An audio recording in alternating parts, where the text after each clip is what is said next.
out that this crew has done a whole lot of work. Kind of at the So forefront. briefly, we're going to go through Dragana, Brandy, Tony, Mick, Ariane, John, Josh, Victoria, and Annie. And they're going to tell you a story of a very fun collaborative project. Now leave it to them. Hi guys.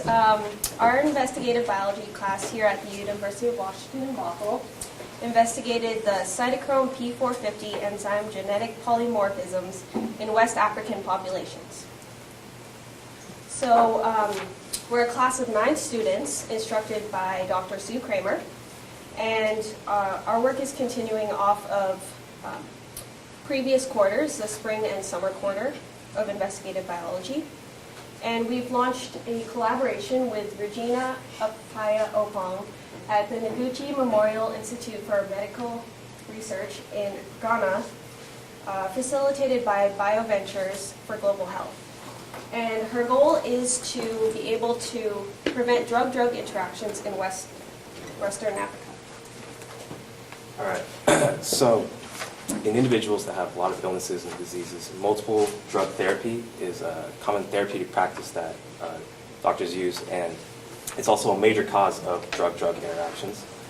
This means that a particular drug can alter the effect of another drug when both of them are consumed. This means the drug effect can be like inhibited or overly expressed. The CYP450 enzymes, they mediate this drug-drug interaction and have been known to cause a lot of adverse effects in different individuals. These enzymes are extremely polymorphic and across multiple populations, and this influences a lot of inhibition or induction of drug metabolism. So multiple drug therapy, certain drugs, since the CYP450 enzyme is really polymorphic, certain drugs in different populations may not work the same as in other populations. So that's one reason why Regina is really interested in researching this topic. So what is the cytochrome P450 enzyme? It's also known as CYP, and it constitutes a superfamily of heme proteins. And a majority of these CYPs are expressed in the liver and hepatic tissues. Their primary responsibility is to metabolize small foreign organic molecules, which are also known as xenobiotics and drugs. Drug metabolizing CYPs are responsible for about 90% of all phase 1 dependent metabolism of clinically used drugs. 3 subfamilies in particular are responsible for 75% of drug metabolism. Each CYP is highly polymorphic, and it has single nucleotide polymorphisms, also known as SNPs, which are single variations in a single base pair of DNA. The CYP enzymes play an important part in the role of the determination of the intensity and duration of a drug interaction, and these SNPs help us predict the outcome of the drug action. So what we really wanted to get out of this project was we wanted to improve our understanding of how much variation there is in the SNPs, and then we wanted to see which of the polymorphisms are most prevalent in Western African populations. So we could provide Regina with this information so we could help her with her studies on the drug-drug interactions in Western African populations. So why are we studying CYP2C9? CYP2C9 metabolizes about 20% of therapeutic drugs in use at the moment. Some of the most common of these includes NSAIDs like ibuprofen and naproxen, oral antibiotics, the anti-epileptic phenytoin, and the anticoagulant warfarin. The latter two have a very small therapeutic window, and there are very many allele variants of CYP2C9, 60 known at the moment. The most common allele variants in Africa that are known to cause changes in drug clearance are the star 8 and star 11 alleles.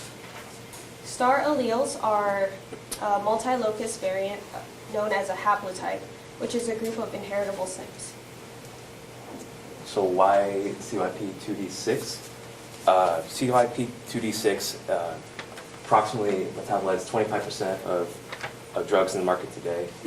It's recognized as like the most polymorphic CYP in Africa, with over 100 different alleles. Star 17 allele is the one that we focused on primarily in this project. As you can see, this is a large list of several substrates that 2D6 metabolizes. And why CYP3A4? CYP3A4 is one of the most prevalent CYPs in the body, mainly found in the liver and intestine.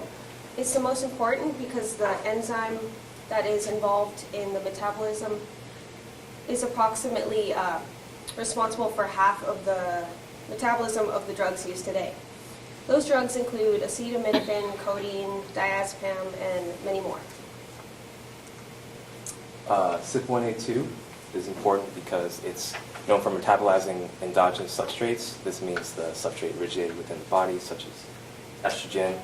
This metabolism will occur in the presence of pro-carcinogens, so caffeine or antihistamine is commonly used. Antihistamine is found in Tylenol, so it's very important. All right, that's me.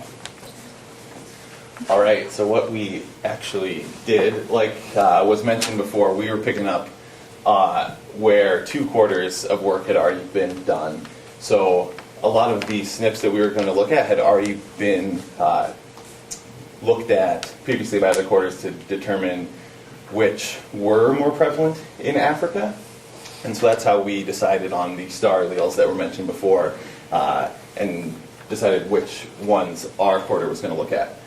So our job was to actually further characterize what the genetic landscape in West Africa looks like when it comes to these variations in Cytochrome P450.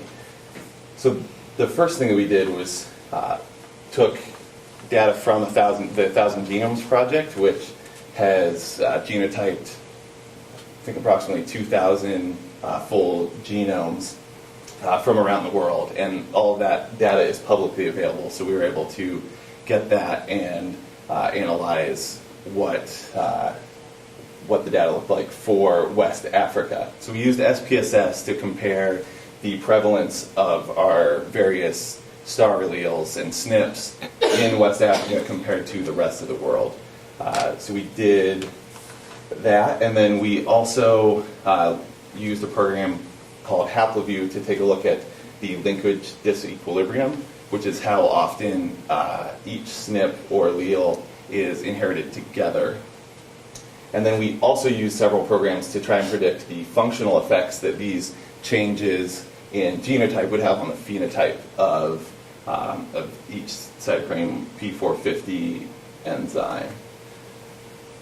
So like I said before, as far as identifying alleles, that had been done for us by previous quarters, and they used the cutoff of 5% frequency, so we were only looking at alleles that were occurring at a greater than 5% frequency in Africa. And you can see here, like I said before, we were using 1,000 genomes data, and we were using the phase 2 data for 1,000 genomes, although in the last couple of weeks, phase 3 data has come out. So what you'll see here in this presentation is using the phase 2 data. So we did statistical analysis using SPSS. We did chi-square analysis comparing each of the African subpopulations that we were studying, and that was 2 from Nigeria, 1 from Gambia, and 1 from Sierra Leone, to continental data from Europe, the Americas, and Asia. We used Pearson chi-square analysis when there was expected values greater than 5, and we used the Fisher's exact test when we had expect values less than 5. And our critical values were changed based on which comparisons we were doing, using the Bonferroni correction to correct for multiple comparisons.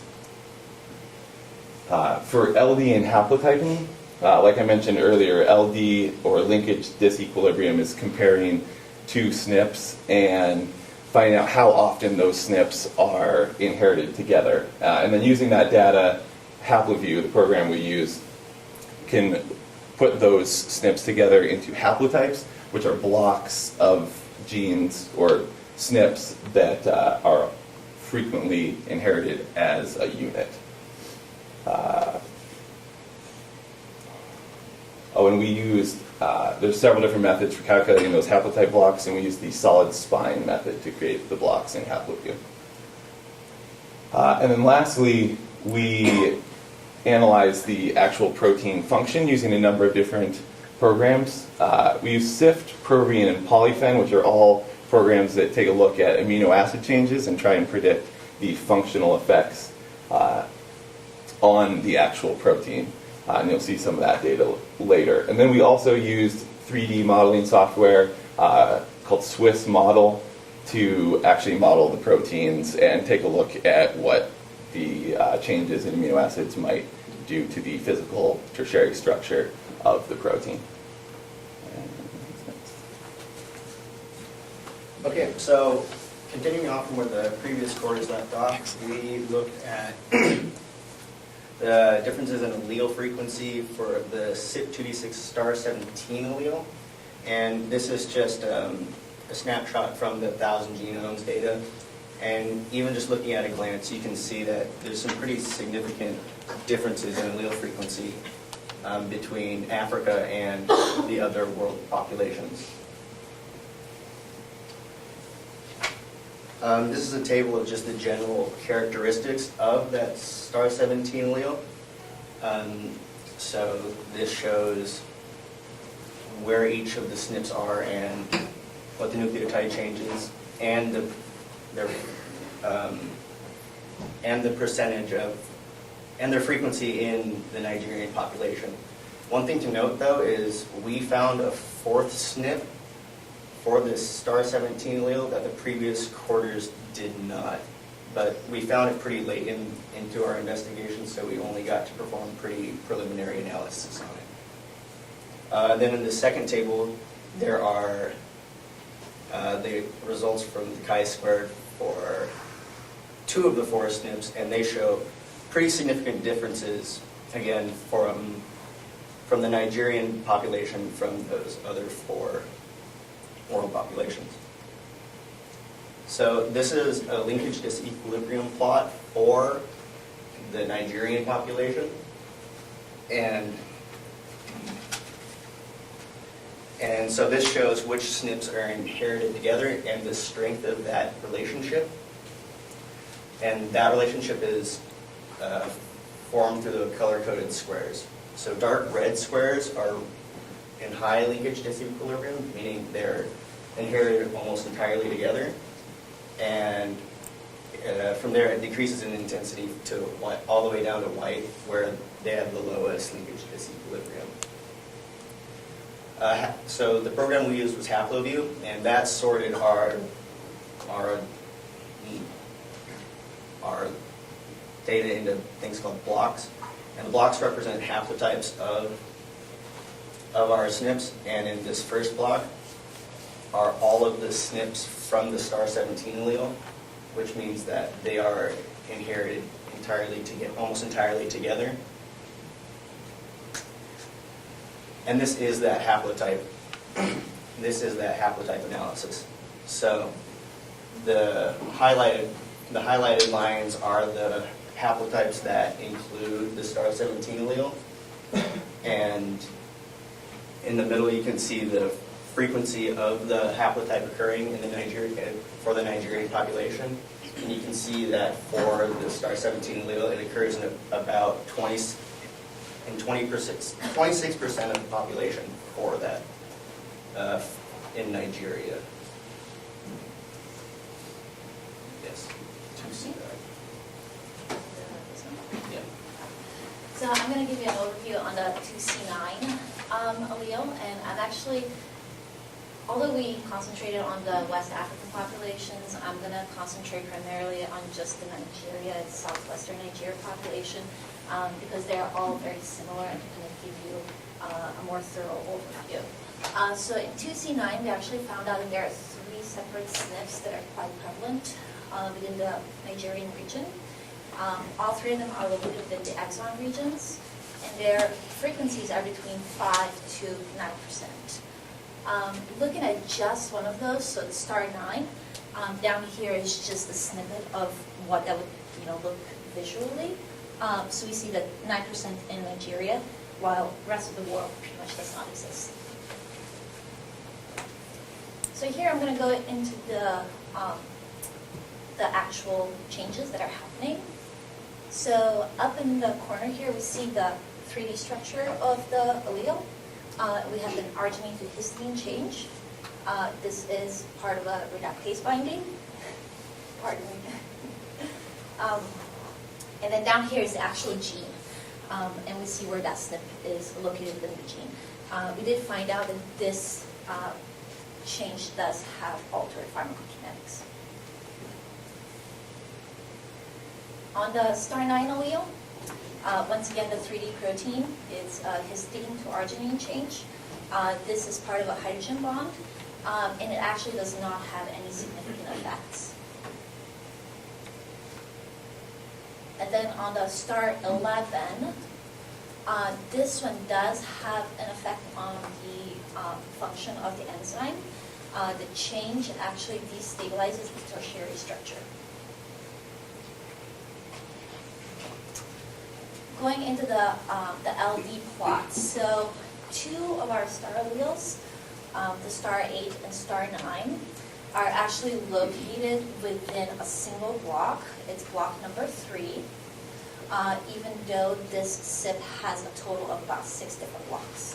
The star 11 allele is not located within any of those. And then going into the haplotype, we see that block 3 has about 14 different variations of the haplotype, and our star 8 and star 9 alleles are there highlighted, and each one of those is located within a single haplotype that are different from each other.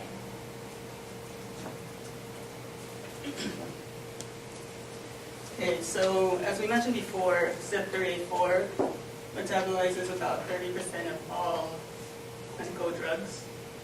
And within CYP3A4, we found 33 SNPs with a minor and low frequency above 5%. And out of those 33 SNPs, we did further analysis on 10 SNPs that showed large differences between Africa and the rest of the populations.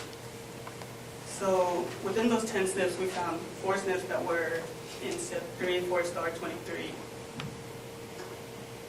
And those are the 2 SNPs. And RS3735451 is important because it's a 5' upstream SNP. This is important because it could cause some disturbance in regulation. And the pie chart for the bottom is just, I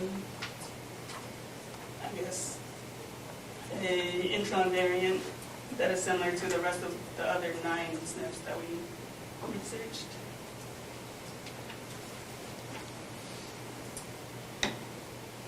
So our results show that polymorphism in introns and 5' upstream regions of CYP star 23. Our quarter and the quarter before us found that star 23 was important because it causes an amino acid change in exon 6, where arginine is switched with tryptophan. And as you can see in the frequencies for Nigeria compared to Europe, there is about at least a 60% difference in allele frequencies between the 2 of them. And to confirm the differences between the other populations, we ran chi-square tests, and all of our p-values were way above the significance level of 0.0125. So this is our haploview. I've highlighted our SNPs that we found most important. And as you can see, they're all in separate blocks, meaning that they're all inherited separately. And where they intersect, most of them are in low linkage disequilibrium. So this is our haplotypes. As I mentioned before, none of them are in the same blocks, so they're not inherited together. But we did find 2 other SNPs that were in the same block as in block 6 that were inherited together in all populations, which were SNPs RS2687105 and RS4281055, which were both intron variants. Right. So the last SIP that we looked at was SIP 1A2. It's a lot smaller than the rest of them we looked at, also only containing 1 star allele, which is star 21, which we took off from the previous quarter with. This is just like an overview from 1,000 Genomes Project that gives you the minor allele frequency in each population. You can see that Africa is a lot higher with their minor allele frequency versus where it isn't prevalent in a lot of the rest of the world. So in the first table, it just gives you a breakdown, like by other group members, where it's located. The star 21 allele is a missense variant, so it does affect the amino acid. It changes serine into arginine, which is a huge difference. And then 2 intron variants and a downstream 3' UTR, which also affects the regulation of the gene. So you can see that the minor allele frequency in Nigeria is a lot higher than compared to Europe, obviously, where it really isn't prevalent at all. And then this lower chart down here just shows you our chi-square analysis, and that our p-values are really, really tiny. So the African population does have a much higher statistical significance of this SIP versus the rest of the world. This is our LD plot for the Nigerian population. Highlighted at the top are a couple of the SNPs that we looked at. And they are in 2 different blocks, so 2 of them are inherited together, and the other 2 are inherited in a different block together, but they are correlated with each other within each of those blocks. This is the haplotype for the Nigerian population. So highlighted in the middle here, we can see 2 of our SNPs, and in the other block, you can see 2 of our SNPs as well. They are, like I said, inherited together, but that doesn't mean that they aren't correlated with the rest of the blocks in the population. So many of these have effects on each other. The numbers at the bottom indicate historical recombination between the blocks, and this just tells us that the closer the number is to 0, the more historical recombination there is, whereas in this SIP 1A2 Nigerian population, the numbers are closer to 1, so that means there isn't a whole lot of historical recombination within this SIP, but that doesn't mean that it isn't still very important in drug metabolism in the West African population.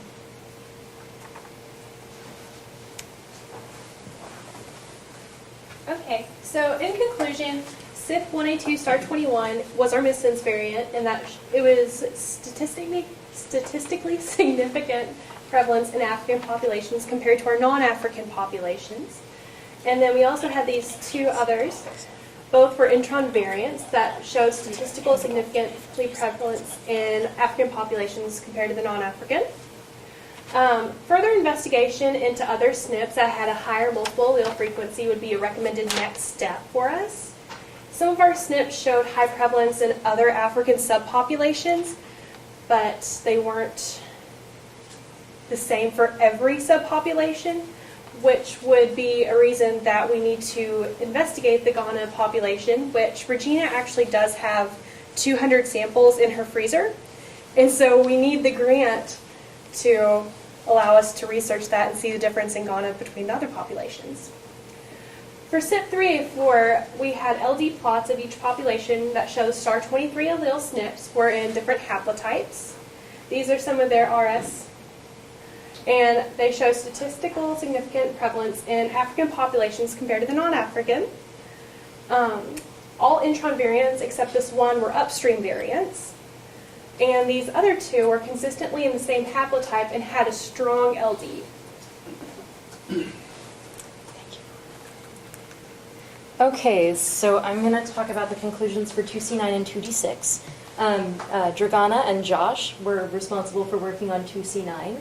And they did discover that for all of their 3 alleles, star 11, star 9, and star 8, they were occurring at statistically significant high rates in West African populations in comparison to other countries. So within the West African populations, we also made some comparisons, just so that when we're attributing this information to Ghana, we know that it's something that we can respect. They did find in their 2C9 that there wasn't a statistically significant difference between the 4 populations that we studied. They found approximately 130 SNPs that were occurring in high frequency for 2C9. And they also found, when they were doing their statistical analysis, for about 70 of them, they were unique to this area. So they weren't as common in Europe, they weren't as common in America, they were mostly common to West Africa. Except in GWD, there was a little bit of difference there. Now, I will also bring up again the reason this information is so important. We're looking at enzymes that deal with drugs that are used in treatment for malaria, HIV, cancer, so many different diseases and problems, insults. And so with the CYP2D6, we focused on the star 17 SNP. This one's important because it results in a decreased metabolism. Sometimes with these CYPs, they're ultra rapid, which means they're processing these medications so quickly that the human body becomes really toxic, and this can result in death. In the case of CYP2D6 for star 17, it's actually a reduction in the speed of metabolic process. This affects the efficacy of drugs, so this means you throw a bunch of pills in and they don't really have an effect, so you have to increase the dosage, and then you're really not getting what you want out of the drug. We looked at these SNPs 16947, 283, 71706, and 1135840. They're all missense mutations. They had high frequencies within West Africa.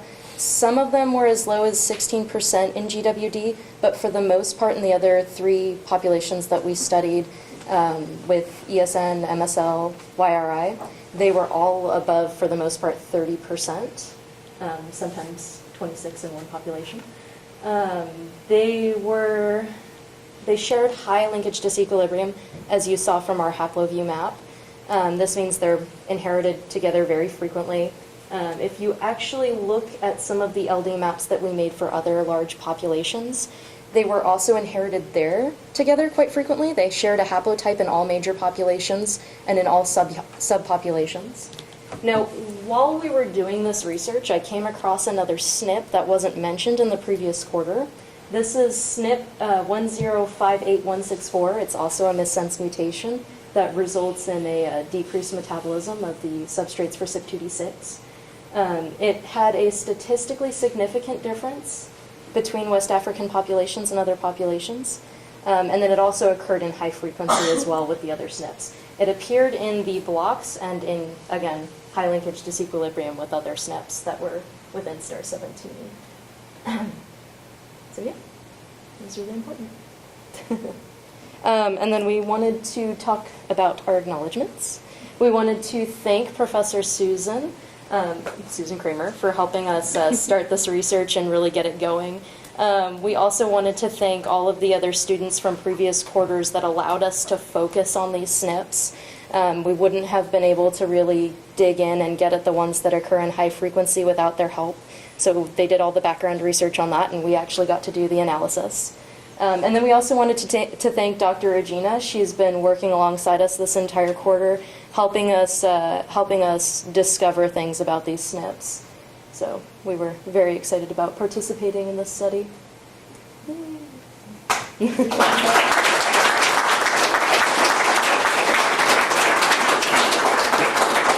Any questions? Yeah. Okay. So what's the reason for missed SNPs? Were they like less frequent or? Missed SNPs? Yeah, like you guys detected like 2 of them after. Missed sense or missed SNPs? No, the SNPs that you found from the previous quarters. Oh yes, they have a really. The ones that they pinpointed and the ones we focused on were in high frequency in Africa, and a lot of them were very unique to the area. We focused on them because we wanted to look at complications that we might see in research for drug interactions for Ghana specifically, and we used those populations surrounding that area. So we just basically focused on ones that were more frequent there. There were some other SNPs that did have high frequency, but just to be a little more focused, we stuck with the ones that, had a powerful impact on the medications that we listed before. The other thing along that is that the prior quarters concentrated just primarily on the exon regions, and then we ended up expanding that into the intronic regions and then upstream and downstream regions as well. So then we did end up finding some other SNPs that way too.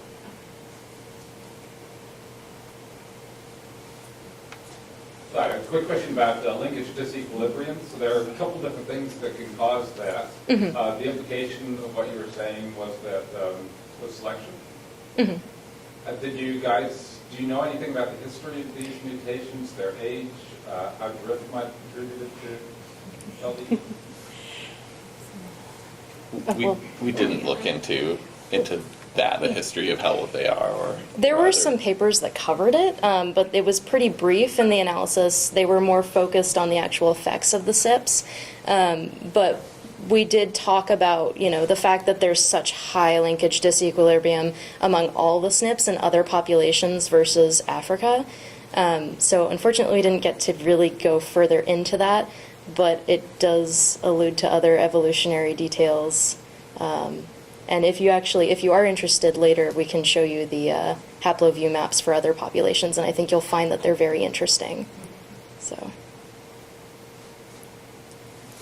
So kind of related to that, you mentioned that this potentially is affected by many different drugs. So is there a reason why you looked at African versus, or why did you look at the different groups of people that you did? Does that give you some insight into the environment or the evolutionary history, or can you focus on it? Like the reason for looking specifically at West Africa? Yeah. The reason for that is because a lot of what's known about the functions of these SIPs has been taken from Caucasian populations. And we're working with Dr. Regina because she is wanting to understand what's going on in the West African population better, to give more personalized medicine to that region and be able to treat people with tuberculosis, HIV/AIDS, and malaria in that region, instead of basing dosing off data that's come from Caucasian populations, off data that's coming specifically from the West African population.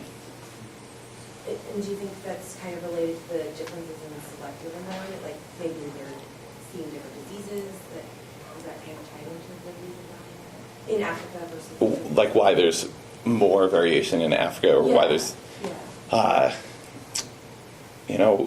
we didn't really look into exactly why there's more variation. We were just more looking at what that variation is. The biggest hypothesis for that I saw when we were doing our research was time.